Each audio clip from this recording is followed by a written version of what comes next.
तो इस क्लास में हम रिफ्रैक्शन ऑफ लाइट पढ़ेंगे। उस पर एक एग्जांपल मैं डिस्कस कर रहा हूँ। क्वेश्चन की लैंग्वेज यह है कि यहाँ एक ऑब्जेक्ट जो रखा है, इस ऑब्जेक्ट की हमें फाइनल इमेज की पोजीशन बतानी है after considering all reflection and refraction. पहले बताओ इसके सॉल्यूशन में टोटल इस ऑब्जेक्ट की कितनी इमेजेस बनेगी, कितनी बार रिफ्लेक्शन होगा, कितनी बार रिफ्रैक्शन होगा, नंबर ऑफ रिफ्लेक्शन रिफ्रैक्शन, हमें फाइनल इमेज की पोजीशन बतानी है। तो पहले बताओ इस ऑब्जेक्ट की टोटल कितनी इमेजेस बनेगी, कौन सी नंबर की फाइनल इमेज होगी। अब देखिए समझते हैं इसको। यहां से इस ऑब्जेक्ट से लाइट इंसिडेंट होगी तो इस ग्लास स्लैब से रिफ्रैक्शन होगा। अब ग्लास स्लैब जो इसकी इमेज बनाएगी उसका शिफ्ट का फॉर्मूला क्या था, जो हमने पिछली क्लास में शिफ्ट का फॉर्मूला लिखा था, T × 1 - μs/μ। अब यहाँ सराउंडिंग का रिफ्रैक्टिव इंडेक्स नहीं दे रखा तो एयर लेंगे, तो सराउंडिंग में रिफ्रैक्टिव इंडेक्स एयर है, थिकनेस हमें 3 दे रखी है, 1 - 3/2, तो कितना आ गया 1 सेंटीमीटर। ऑब्जेक्ट की इमेज ग्लास स्लैब से रिफ्रैक्शन होने के बाद 1 सेंटीमीटर, और ये ऑब्जेक्ट अगर रियल है तो टुवर्ड्स ग्लास स्लैब शिफ्ट होगा तो इमेज यहाँ कहीं बनेगी। अब यहाँ से रिफ्रैक्शन होने के बाद लाइट इस मिरर पे गिरेगी, तो पहली इमेज इस ग्लास स्लैब में बनाई। अब दूसरी इमेज जो है ये कॉन्केव मिरर बनाएगा।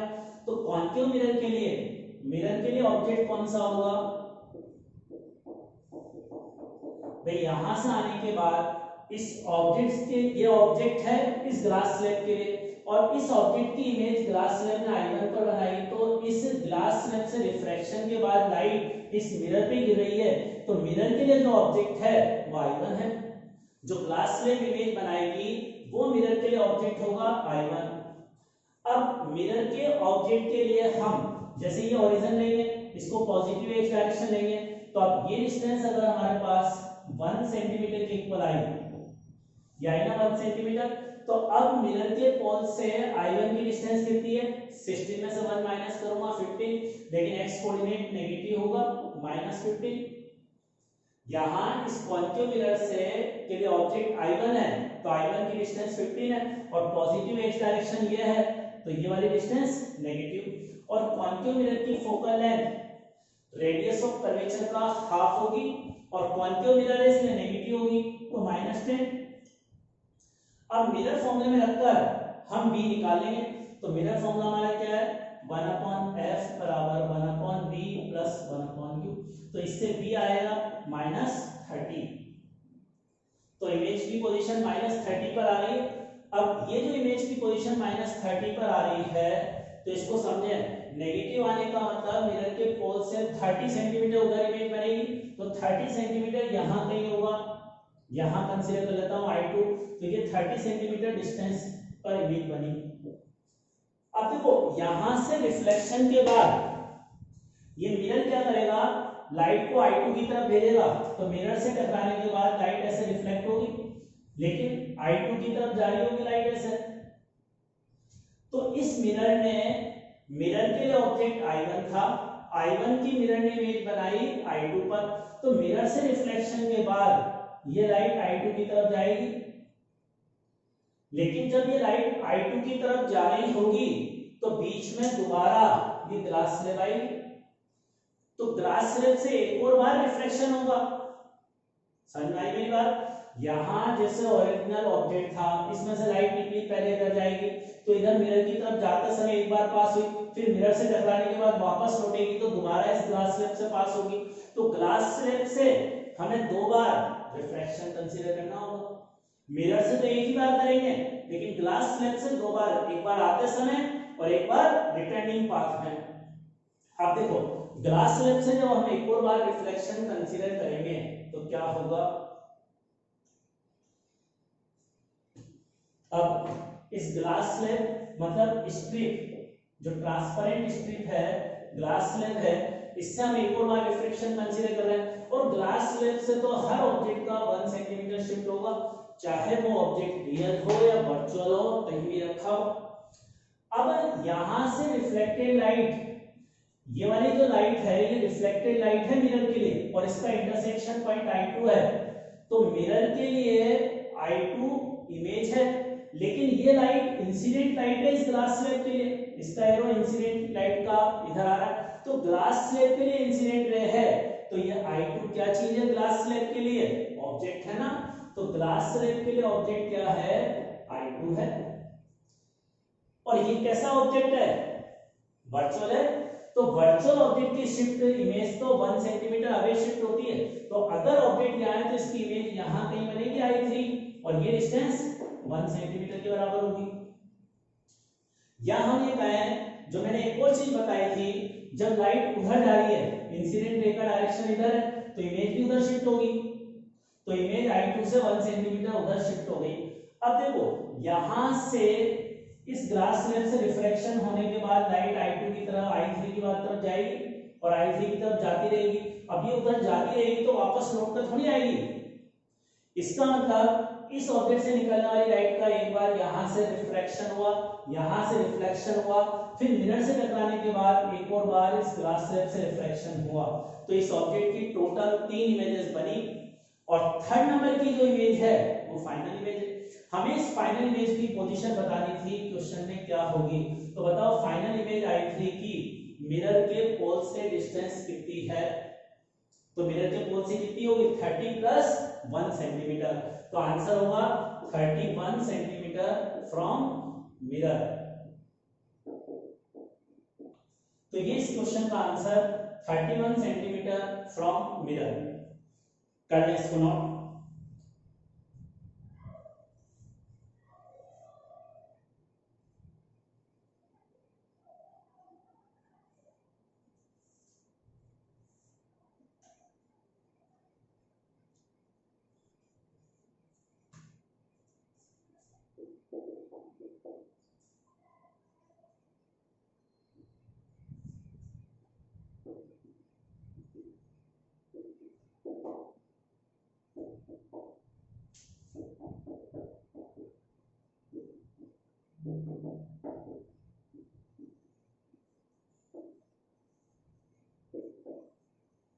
लिखो अब इस क्वेश्चन की लैंग्वेज।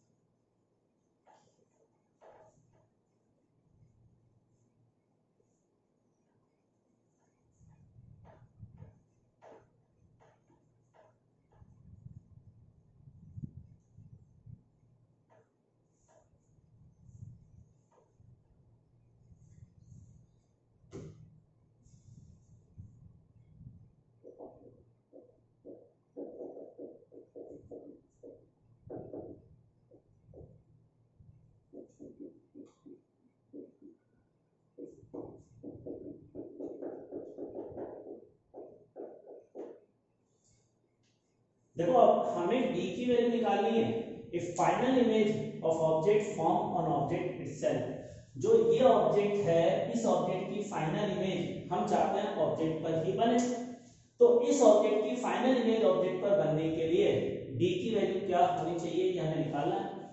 तो देखो अब इसको निकालने के लिए कैसे सॉल्व करेंगे, सॉल्यूशन ग्लास स्लैब से शिफ्ट निकालेंगे तो पहले की तरह शिफ्ट कितना आ जाएगा, इस फॉर्मूले में वैल्यू रखने पर 1 सेंटीमीटर आ गया और 1 सेंटीमीटर टुवर्ड्स ग्लास स्लैब होगा, तो इस ऑब्जेक्ट की इमेज यहां बनेगी और ये डिस्टेंस कितनी होगी 1 सेंटीमीटर। अब यहां से रिफ्लेक्शन के बाद लाइट मिरर पे गिरेगी, तो देखो यहां ऑब्जेक्ट से लाइट आई और यहां से रिफ्लेक्शन होने के बाद ये लाइट मिरर पर ऐसे की तरफ गई। अब यहां से पहला रिफ्लेक्शन हुआ, मिरर से दूसरा रिफ्लेक्शन होगा, हम चाहते हैं कि जो ऑब्जेक्ट की इमेज है फाइनल इमेज वो ऑब्जेक्ट पर ही बने। तो देखो अगर इस तरह के क्वेश्चन हो जिसमें मिरर हो और हम चाहते हैं कि ऑब्जेक्ट की फाइनल इमेज ऑब्जेक्ट पर बने, तो उसके लिए अगर मिरर पे लाइट नॉर्मल इंसिडेंट होगी तो रिफ्लेक्शन के बाद लाइट अपना पाथ रिट्रेस करेगी और रिट्रेस करने का मतलब है जहां से आई थी वहीं पहुंच जाएगी फाइनली। तो हमें लाइट को मिरर पर नॉर्मल इंसिडेंट कराना है और मिरर पे लाइट नॉर्मल कब इंसिडेंट होती है, जब मिरर के लिए ऑब्जेक्ट कहां रखा हो, जब मिरर के लिए ऑब्जेक्ट उसके सेंटर ऑफ कर्वेचर पर रखा हो। अब यहां मिरर के लिए ऑब्जेक्ट कौन सा है I1 है, मिरर के लिए ऑब्जेक्ट कौन सा है I1, तो I1 इसके सेंटर ऑफ कर्वेचर पर होना चाहिए। तो ये जो रेडियस ऑफ कर्वेचर 20 है, तो I1 की यहां से डिस्टेंस 20 के बराबर होनी चाहिए। अगर I1 इसके सेंटर ऑफ कर्वेचर पर रखा होगा तो इससे आने वाली लाइट मिरर पे नॉर्मल गिरेगी, और नॉर्मल अगर लाइट किसी मिरर पे इंसिडेंट होती है तो रिफ्लेक्शन के बाद लाइट अपना पाथ रिट्रेस करती है और वहीं पहुंच जाती है जहां से वो स्टार्ट हुई थी। तो अब डी कितना नजर आ रहा है इस क्वेश्चन में, 20 डिस्टेंस ये है, 1 ये है, तो 21 आंसर हो गया। तो इस क्वेश्चन का आंसर हो जाएगा 21।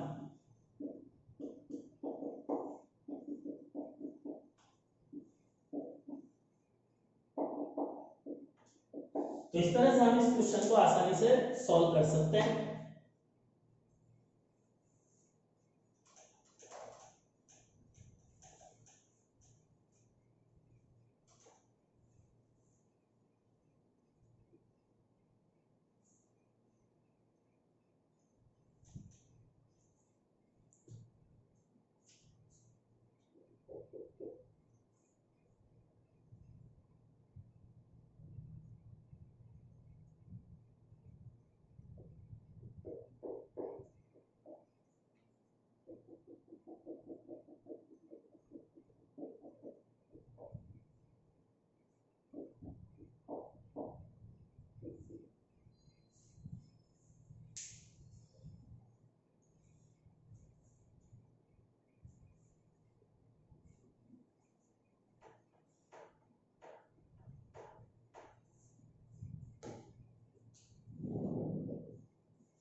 अब देखो अगला क्वेश्चन ये है, मुझे इस ऑब्जेक्ट की सरफेस से डिस्टेंस x फाइंड आउट करनी है अगर इस ऑब्जेक्ट की फाइनल इमेज ऑब्जेक्ट पर ही बन रही हो। तो इस क्वेश्चन में भी हम इस ऑब्जेक्ट की फाइनल इमेज ऑब्जेक्ट पर चाहते हैं, तो x की वैल्यू क्या हो ये हमें बताना है। क्वेश्चन क्या है, ये कॉन्केव मिरर है, इस कॉन्केव मिरर के अंदर कोई लिक्विड भरा हुआ है और उस लिक्विड की हाइट h, लिक्विड का रिफ्रैक्टिव इंडेक्स म्यू और इस मिरर की रेडियस ऑफ कर्वेचर r है, और ये लिक्विड की जो सरफेस है उस सरफेस से x डिस्टेंस पर एक ऑब्जेक्ट रखा हुआ है हवा में।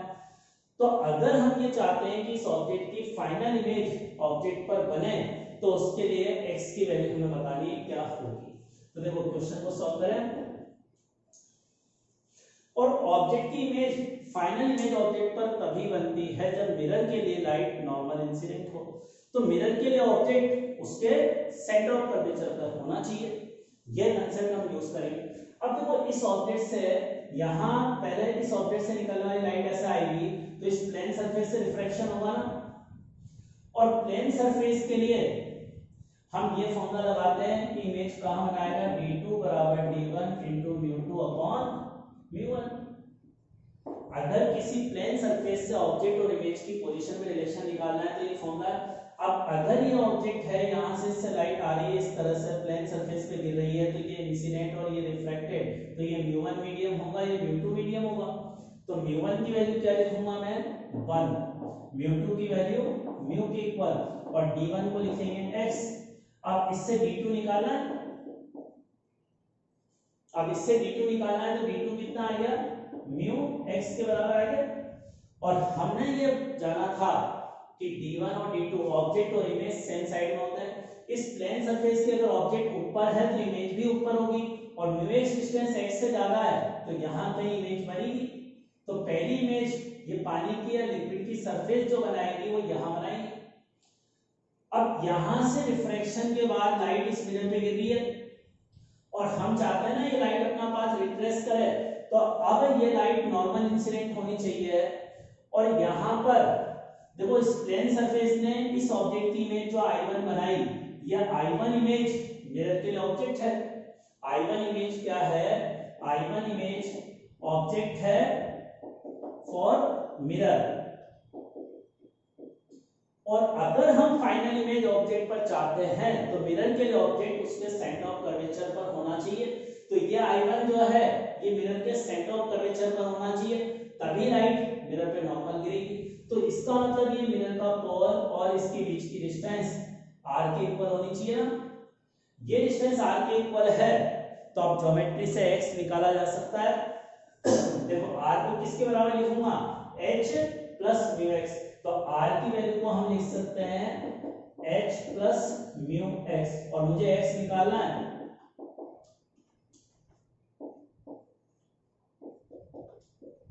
तो ये x का आंसर आ गया। तो इस तरह से हम इसका आंसर कैलकुलेट कर सकते हैं।